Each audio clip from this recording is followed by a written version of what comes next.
우리 지난 7주 동안 다시 복음이라는 주제로 말씀을 살펴보았습니다. 7가지 주제를 살펴보았는데요. 피조물의 산을 넘은 죄인된 인간은 구원이 필요하고, 구원을 위해서 예수님이 필요하고, 이것을 알기 위해서 성경이 필요하고, 그리고 우리는 예배와 기도가 필요하다는 것을 살펴보았습니다. 그리고 이 모든 것을 살피고 마지막 결론을 3가지로 정리했는데요. 그것에 대한 질문을 먼저 던졌죠. 이제 구원받은 우리는 어떻게 살아야 하는가라는 질문으로 결론을 내렸습니다. 그것은 3가지였죠. 목적 있는 삶, 소명 있는 삶, 사명이 있는 삶이라고 했습니다. 여러분, 우리의 목적은 하나님을 영화롭게 하는 것이고, 영원토록 하나님을 즐거워하는 삶을 사는 것입니다. 나의 영광과 나의 기쁨이 아니라 하나님의 영광과 하나님을 즐거워하는 삶, 이것이 삶의 목적이 되어야 한다고 했습니다. 삶의 목적이 이렇게 되려면 소명과 사명을 알아야 한다고 했죠. 소명은 나는 누구인가 라면, 사명은 무엇을 하는가에 관한 것이라고 했습니다.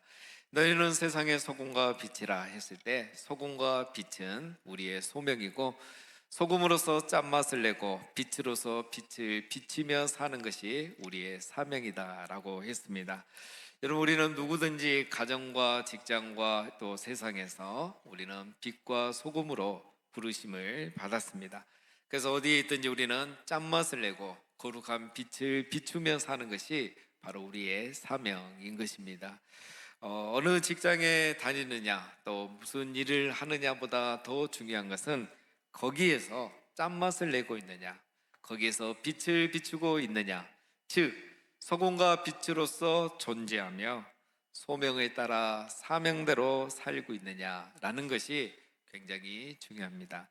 여러분, 우리가 그렇게 살아갈 때 불의한 세상이 정의로운 세상이 되고, 무서운 세상이 정말 살맛 나는 세상이 되고, 어두운 직장이 오히려 밝고 화사하고 일할 맛이 나는 회사가 되는 것이고, 가기 싫은 학교가 정말 가고 싶은 그런 학교가 되는 것입니다.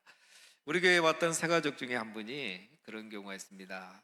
이분은 오랫동안 신앙생활을 하셨는데 자녀가 교회를 가자고 해서 교회를 다시 나오신 겁니다. 이 자녀는 미션 스쿨에 다니면서 우리 학생들과 함께 우리 교회로 하면 뭐 단기 선교 이런 비슷한 거죠.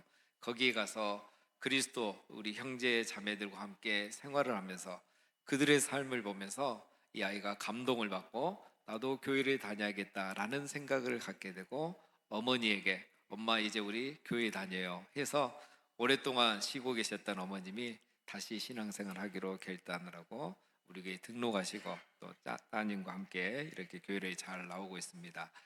여러분, 우리가 이런 세상이 되게 하기 위해서는 우리 모두가 부르심 받은 그 자리에서 소명을 따라 또 사명을 따라 사는 성도가 되어야 할 줄로 믿습니다.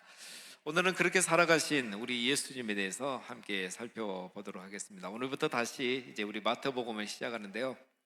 지금까지 마태복음 20장까지 살펴봤고, 오늘부터 이제 21장부터 함께 살펴보겠습니다. 우리가 이렇게 나눠서 살펴보는 이유가 있습니다. 여러분, 마태복음이 28장까지 있는데, 그럼 28장이 예수님의 생애를 이렇게 다 골고루 여러 가지 사건들을 다 분배해서 기록했느냐 하면 그것은 아닙니다.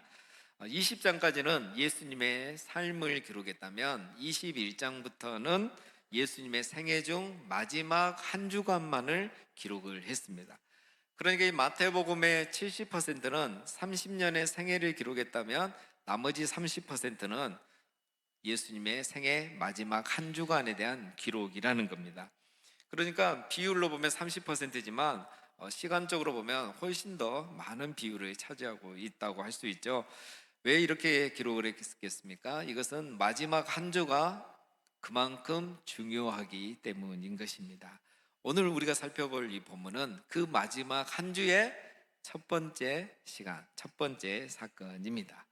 예수님이 이 땅에 오신 목적을 성취하는, 이제 본격적으로 성취하는 한 주간이 드디어 시작이 되었습니다.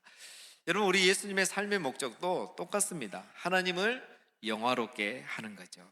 그래서 예수님은 이 땅에 소금과 빛으로 이 땅에 보내심을 받은 겁니다. 똑같은 거죠. 역할이 다를 뿐이지. 예수님은 세상에 빛으로 오시셨죠. 빛으로 오셔서 세상에 빛을 비추심으로 하나님을 알게 해주시고 우리 인간들이 하나님께 돌아오도록 하신 역할을 하셨습니다. 또 예수님은 소금으로서 짠맛을 내시면서 이 세상이 죄로부터 자유롭게 되고 살맛 나는 그런 행복한 세상, 누구나 존중받고 배려받는 세상이 되도록 이 세상을 변화시키셨습니다. 예수님은 이처럼 지금까지도 짠맛을 내고 빛을 비추며 사셨는데, 자, 이제 오늘부터 지금부터는 십자가의 죽음으로 이제 이 사명을 본격적으로 이루어 가신다는 것이 차이가 있습니다. 오늘은 이 십자가의 죽음으로 나아가는 첫째 날이 되겠습니다. 자, 여러분, 우리 예수님은 죽음을 거절하실 수도 있겠지만 거절하지 않으셨죠. 소명과 사명을 따라 살기 위해서 십자가에 죽기 위해서 예수님은 유월절이라는 이 시간에 맞춰서 유월절 닷새 전에 드디어 예루살렘에 들어가십니다.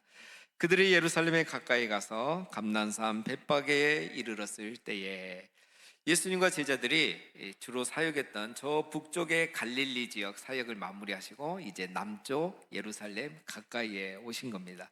아직 예루살렘에 들어가지는 않았다는 거죠. 감남산에 있는 벳바게라는 마을에 도착을 하신 겁니다. 여러분, 이 감난산은 예루살렘의 동쪽에 있습니다. 이 감난산은 올리브가 많기 때문에 올리브산, 감난산이라고 이렇게 부르는 거고요. 우리가 잘 아시는 것처럼 예수님은 습관에 따라서 이곳에 가셔서 기도를 많이 하셨습니다. 그래서 밤을 새며 기도하시기도 하고 또 잡히시기 전날, 돌아가시기 전날에도 이 겟세마네 동산, 감난산에서 밤을 새며 기도하셨습니다. 여러분, 이 감난산은 예루살렘보다 약 해발 100m가 더 높습니다. 그래서 사진에서 보시는 것처럼 감난산에서 서쪽을 향해서 바라보면 예루살렘이 이렇게 전체가 한눈에 들어오고요.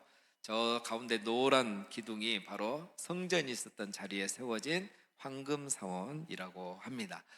나중에 우리가 언제 또 살펴보겠지만 예수님은 이 감난산에서 이렇게 예루살렘을 내려다보시면서 눈물을 흘리시면서 기도하셨다는 기록도 성경에 있습니다. 예수님은 이 감난산에서 이제 저 예루살렘으로 들어가시기 전에 준비를 하시는데요. 오늘 2절에 보면 제자 2명을 보냅니다.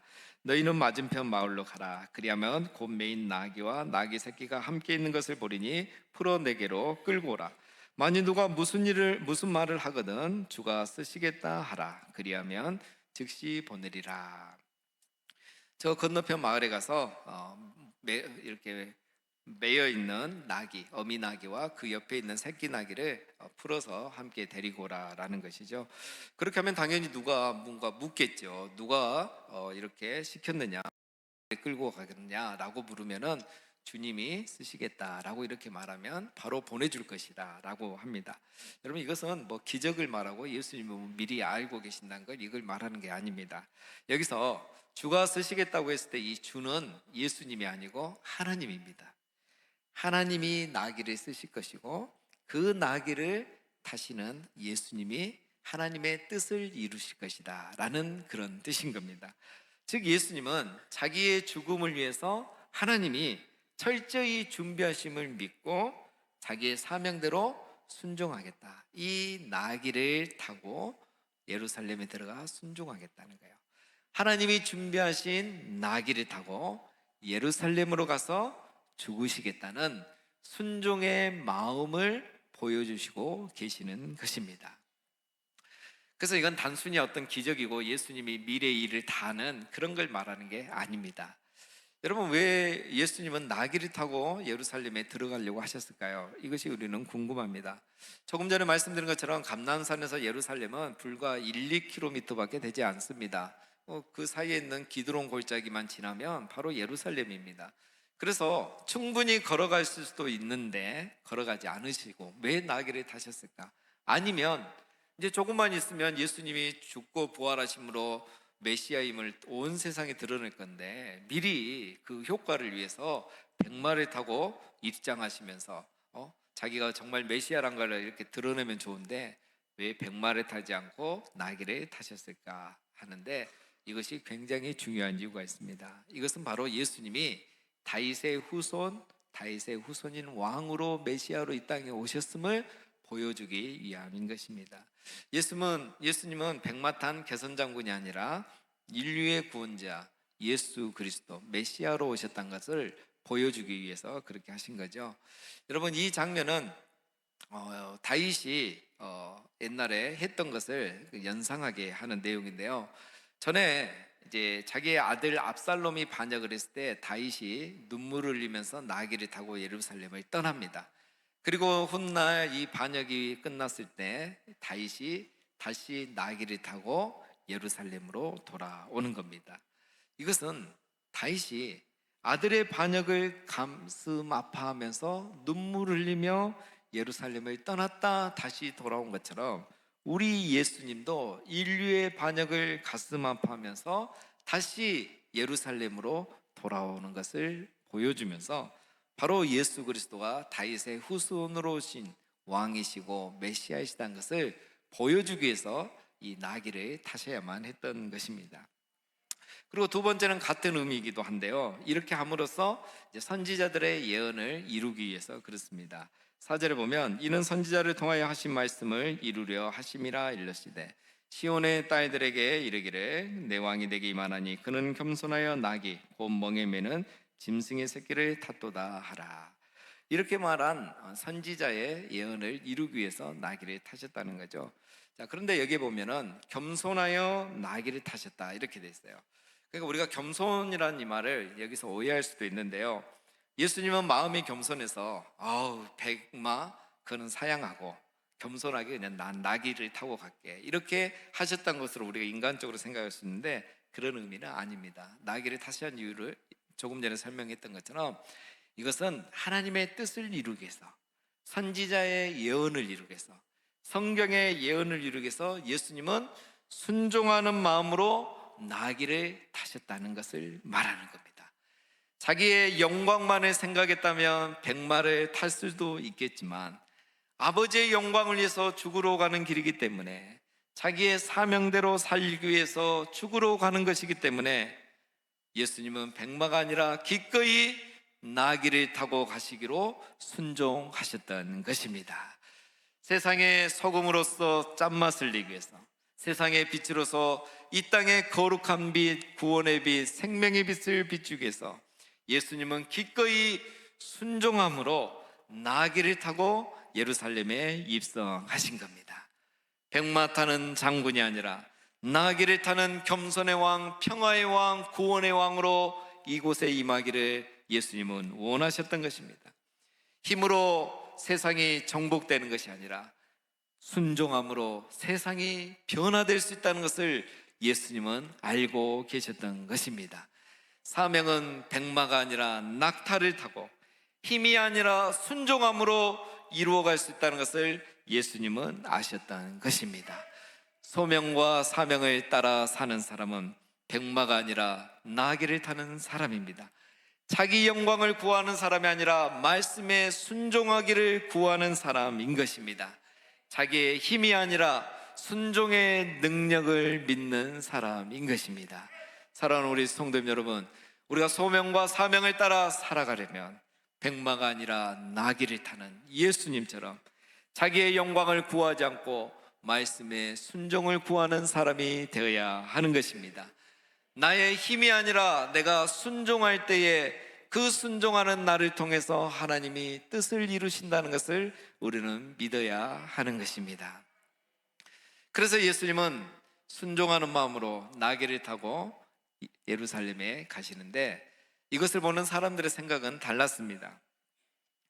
예수님이 나귀를 타시고 이제 예루살렘으로 들어가려고 하니까 사람들이 두 가지 행동을 하는데요, 이 행동을 보면 그들이 무슨 생각을 하는지를 알 수가 있습니다. 먼저 그들은 8절에 무리의 대다수는 그들의 겉옷을 길에 펴고 다른 이들은 나뭇가지를 베어 길에 펴고, 두 번째 한 행동은 9절 앞에서 가고 뒤에서 따르는 무리가 소리 높이 이르되 호산나 다윗의 자손이여 찬송하리로다 주의 이름으로 오시는 이여 가장 높은 곳에 호산나 하더라. 첫 번째 행동은 뭡니까? 그들이 겉옷을 벗어서 길에 펴고 또 나뭇가지, 종려나무입니다. 종려나뭇가지를 베어와서 길에 펴놓았습니다. 오늘 우리로 말하면 레드카펫을 깔아드리는 거예요. 왜 이들이 갑자기 레드카펫을 깔아드릴까? 이것은 역사적 배경이 있습니다. 신구약 중간기에 이런 일들이 있었는데요. 이때로부터 약 100여 년 전에 이스라엘은 그 당시에 이 헬라의 제국 중에, 헬라가 마지막에 멸망하면서 네 개로 나눠지잖아요. 그 중에 하나가 이 셀루쿠스 왕조인데, 이 나라가 이제 굉장히 이스라엘을 괴롭혔습니다. 그래서 저항 운동을 많이 했는데 100여 년 전에 마카비라는 사람이 셀루코스 왕조로부터 이스라엘을 독립을 시켜요. 그래서 100년 동안에 이스라엘이 이 오랜 생활, 2500년 동안 나라가 없었지만 이 100년의 독립기간이 유일하게 있습니다. 그 독립기간을 이뤘던 사람이 마카비인데요, 이 마카비가 이스라엘을 독립시키고 당당하게 예루살렘에 입성할 때 그 당시의 백성들이 이처럼 겉옷을 벗어서 펴고 종려가지 나무를 펴서 그를 맞이하면서 당신이 우리를 구원하신 왕입니다, 당신이 우리를 구원하신 왕입니다, 이렇게 외쳤던 것입니다. 지금 백성들이 그러한 마음과 생각으로 하고 있는 거예요. 당신이 이제 우리를 로마로부터 구원하실 왕이십니다, 이런 고백으로 이렇게 하는 겁니다. 이것은 그들이 다음에 부르는 이 찬양, 찬송을 보면 알 수가 있습니다. 그들이 뭐라고 합니까? 호산나 다윗의 자손이여. 자, 호산나라는 것은 이 아람어 음역을 한 건데요, 이 호산나라는 의미가 지금 우리는 굉장히 긍정적인 의미, 좋은 의미로만 이렇게 사용이 돼서 찬양 가사로 많이 나오고 있죠. 근데 이 원래 호산나라는 말은 지금 당장, 지금 빨리 우리를 도와주십시오, 지금 빨리 우리를 구원하여 주시옵소서라는 히브리어 호시아나르를 반영한 단어인 것입니다. 여러분, 지금 레드카펫을 만들어주며 찬송하는 무리가 기대하고 있는 것은 무엇입니까? 나귀를 타고 입성하시려는 예수님 앞에 찬송하는 무리들이 기대하고 있는 것은 무엇입니까? 그들이 찬송하면서 하는 말은 이겁니다. 호산나, 지금 당장 빨리 우리를 로마로부터 구원하여 주시옵소서. 당신이 우리를 로마로부터 구원하실 왕입니다. 당신은 우리를 가난과 배고픔으로부터 구원하실 왕입니다. 이런 고백을 지금 하고 있는 것입니다. 예수님은 나귀 타고 입성하시는데, 지금 죽으러 가시는데, 백성들은 예수님의 소명과 사명이 무엇인지 관심도 없고 알지도 못하고 있는 겁니다. 이걸 통해서 우리는 뭘 알 수 있습니까? 이 많은 무리들은 예수님이 좋아서가 아니라 예수님이 필요해서 지금 레드카펫을 깔고 찬송하고 있는 것입니다. 그들은 구원자, 죄와 사망으로부터 구원할 구원자 예수를 원한 게 아니라 자기들의 필요를 채워줄 분을 찾고 있었던 것입니다. 그들은 정말 예수님을 사랑해서 이렇게 하는 게 아니라 예수님을 통해 얻을 그들의 원한 것을 사랑하고 있었던 것입니다. 뭘 보면 알 수 있겠습니까? 방금 말씀드렸지만 그들이 겉옷을 벗어서 길에 깔았다는 것은 아주 중요한 의미입니다. 이렇게 했다는 것은 그들이 왜 예수님이 나귀를 탔는지를 전혀 모르고 있기 때문에 그렇게 한 겁니다. 백마를 탄 개선 장군이라면 모를까, 나귀를 타는 예수님, 메시아는 레드카펫이 필요하지 않습니다. 이것을 왜 모를까요? 그렇죠? 예수님이 이전에도 산상수훈에서 이런 말씀을 하셨죠. 겉옷을 절대 담보 잡지 말라 그랬습니다. 만약에 겉옷을 담보 잡거든 해가 지기 전에는 반드시 돌려주라고 했습니다. 왜냐하면 이 겉옷은 그 당시 그들에게 서민들, 이런 빚을 얻는 사람들은 다 가난하고 어려운 사람들이죠. 그들에게 이 겉옷은 재산입니다. 그리고 밤이 되면은 덮고 잘 이불의 역할을 하는 겁니다. 그런데 그것을 빼앗겨 버리면 그들의 재산을 빼앗기는 거고 그들의 생명이 위협받게 되는 거죠. 그래서 예수님이 반드시 해가 지기 전에 돌려줘야 되고, 그렇게 하지 않아서 이 사람이 어떤 피해를 입으면 그 생명에 대한 책임도 져야 된다라고 이야기를 하지 않았습니까? 우리 예수님이 이런 말씀을 하셨는데, 겉옷으로 레드카펫을 깔아주는 것을 여러분 예수님이 원하셨겠습니까? 아니죠. 레드카펫이 지금 필요한 것이 아니라는 겁니다. 그런데 그들이 이렇게까지 하면서 레드카펫을 깔아준 이유가 있습니다. 그때나 지금이나 이 레드카펫을 깔아주는 사람들은 나중에 자기에게 요구하는 것들이 있는 거죠. 그래서 좋은 정치인들도 나중에 좋은 정치를 하기 힘든 이유가 이런 것들을 요구하는 사람들이 항상 있기 때문에 그런 겁니다. 겉옷의 레드카펫 밑에는 그들의 욕망과 욕심이 함께 깔려 있었던 것입니다. 그것을 우리가 또 어떻게 할 수 있습니까? 그들이 나중에 보면 호산나라고 이렇게 외쳤지만 나중에 5일이 지나서 예수님이 십자가에 죽기 직전에 그들은 예수님을 향해서 뭐라고 했습니까? 십자가에 못 박으소서, 십자가에 못 박으소서라고 했습니다. 레드카펫을 깔아드렸는데 이제는 예수님이 죽을 위험에 처하게 되자 그들은 호산나가 아니라 십자가에 죽여달라고 외치는 사람이 되었습니다. 여러분, 이렇게 되기까지 불과 5일밖에 지나지 않았습니다. 일요일에는 호산나라고 외쳤던 입술들이 금요일이 되어서는 십자가에 못 박으셔서 저주하는 입술이 된 겁니다. 소명과 사명대로 살지 않으니, 자기의 기대대로 되지가 않으니까 찬송이 저주로 바뀌고 사람을 죽이는 일에 동조하는 사람이 무리가 된 것입니다. 우리 예수님은 사명과 소명을 따라 사셨지만 이처럼 사람들은 소명과 사명에 관심이 없었습니다. 자기들의 소명과 사명에도, 예수님의 소명과 사명에도 관심이 없었습니다. 그들은 오로지 로마로부터의 해방과 가난과 배고픔으로부터의 구원만을 원하고 있었던 겁니다. 우리 예수님은 소명과 사명대로 그들의 죄와 사망으로부터 호산나, 구원을 해주고 싶었지만 그들은 소명과 사명에 관심이 없으니 호산나 찬송이 불과 5일 만에 타인을 죽이려는 저주의 말로 바뀌게 된 것입니다. 사랑하는 우리 성도 여러분, 소명과 사명이 중요한 이유가 이것입니다.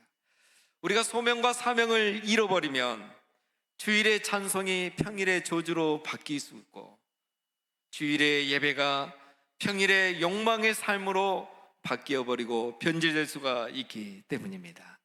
나의 기대대로 되지 않으면 예수님도 버릴 수 있고 성도도 버릴 수 있게 되기 때문입니다.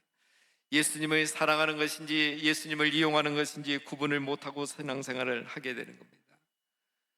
우리는 소명과 사명을 따라 살아갈 때 나귀를 타신 주님을 이해하고 나귀를 타신 예수님을 마치 백마를 타신 분처럼 내 환상 속에 그런 분으로, 욕망의 신으로 믿지 않을 수가 있는 것입니다.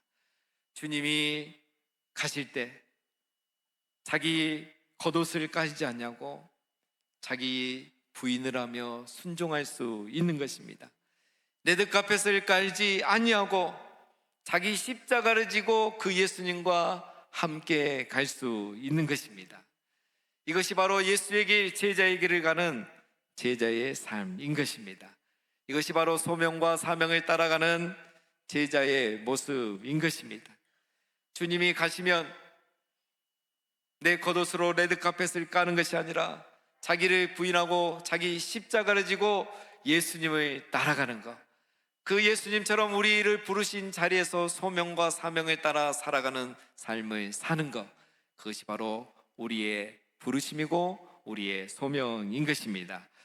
우리 예수님은 끝까지 그 길을 가셨습니다. 여러분, 사람들은 백마탄 개선장군으로 대하고 겉옷으로 레드카펫을 깔아주었지만 우리 예수님은 전혀 흔들리지 않고, 예수님은 끝까지 휘둘리지 않고 그 길을 가셨습니다. 10절에 예수께서 예루살렘에 들어가시니, 예수께서 예루살렘에 들어가시니, 여러분, 사람들은 예수님을 메시아로, 욕망의 신으로 되어 있지만 예수님은 흔들리지 않냐고 나귀를 타시고 예루살렘으로 들어가셨습니다.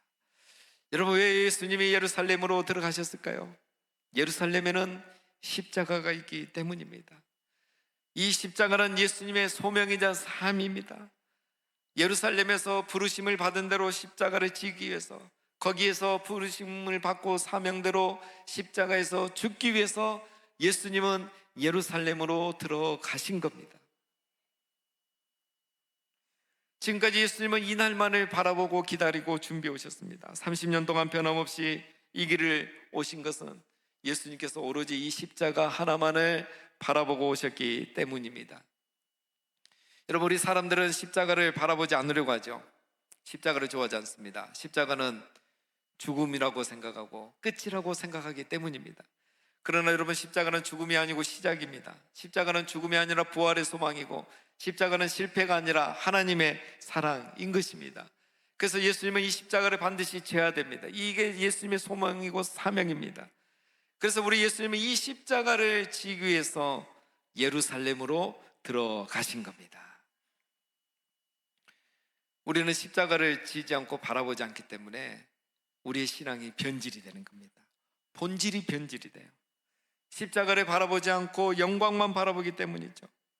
호산나의 외침이 십자가에 못 박으소서라는 외침으로 변질된 것은 우리가 십자가가 뭔지를 모르고 영광만 기대하기 때문인 것입니다.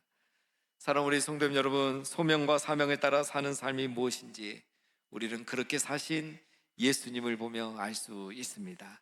이제 우리도 그렇게 살아야 하는 것입니다. 백마의 신드롬을 경계해야 하시기 바랍니다. 레드카펫의 환상을 조심하시기 바랍니다. 우리 예수님은 백마의 신드롬을 이기셨습니다. 낙타를 타시고 순종하심으로. 우리 예수님은 레드카펫의 환상을 이기셨습니다. 십자가를 선택하고 사명을 잊지 않으심으로. 사랑하는 여러분, 사람들의 거듭과 찬송에는 십자가가 없습니다. 레드카펫에도 십자가는 없는 것입니다. 제자는 목적을 따라 살아가는 사람인 것입니다. 힘들지만 십자가의 길이지만 소명과 사명을 따라 살아가는 사람인 것입니다.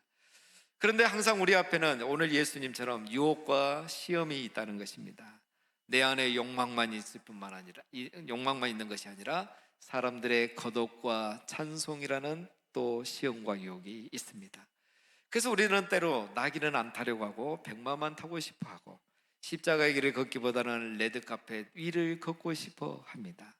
순종하지 않으면서 십자가가 없는 그 길을 가고 싶어 합니다. 사랑하는 여러분, 이것은 예수님을 따르는 삶이 아닙니다. 바로 그는 우리 안에 있는 이런 죄성과 욕망이 다 사라지고 우리 예수님처럼 끝까지 소명과 사명을 따라 살아가는 우리가 되시기를 바랍니다. 기꺼이 순종함으로 자기를 부인하면서 십자가의 길을 향해 나아가는 사명을 따라 사는 우리가 되시기를 바랍니다. 내일부터는 이제 우리 교회 설립 77주년 기념붕회가 있습니다. 여러분, 제목을 보면 너무 은혜롭지 않습니까? 부족함의 은혜, 한 달란트의 은혜, 섬김의 은혜. 제목만 봐도 은혜가 됩니다. 정말 귀하신 목사님 오십니다. 정말 이렇게 설교를 은혜롭게 하신 목사님이 잘 안 계십니다. 정말 오시는 분들마다 큰 은혜를 경험하게 될 건데 한 번도 빠지지 마시고 꼭 참여하셔서 나도 모르게 백마만 타고 있는 나의 모습을 발견하시고 나도 모르게 레드카펫 위만 걷고 있는 나의 모습을 발견하시고 그런 부족한 우리에게 은혜를 채워주시는 하나님을 경험하는 시간 되시기를 주님의 이름으로 축원합니다. 그래서 나의 부족함을 발견하고 또 나의 부족함을 채워주시는 하나님의 은혜를 경험하고 우리 예수님처럼 소명과 사명을 따라 살아가시는 우리 모두가 다 되시기를 주님의 이름으로 축원드립니다.